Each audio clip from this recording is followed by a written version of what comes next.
Usha machine అండి, కొత్తది ఇది చూడండి.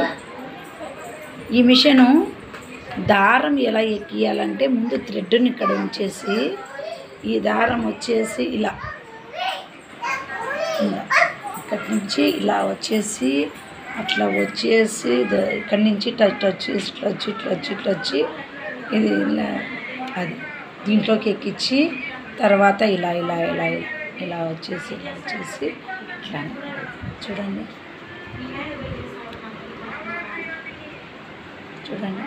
ఈ థ్రెడ్ దారము ఇలా ఇక్కడి నుంచి సైడ్న ఇక్కడ 2 ఓపెన్స్ ఉన్నాయండి. ఈ సైడ్ నుంచి ఇట్లా తిప్పుకొని ఇట్లా వచ్చేసి ఈ బర్మర్ నుంచి చూడండి ఇట్లా తిప్పేసి ఇట్లా పైన నుంచి మళ్ళీ ఈ హోల్లో ఇక్కడ తిప్పేసి ఇట్లా వచ్చేసి ఇట్లా కిందికి చూడండి ఇట్లా ఇక్కడి నుంచి ఇట్లా వచ్చి సూదికి దారం ఎక్కివ్వాలండి. అలా ఎక్కియాలండి చూడండి.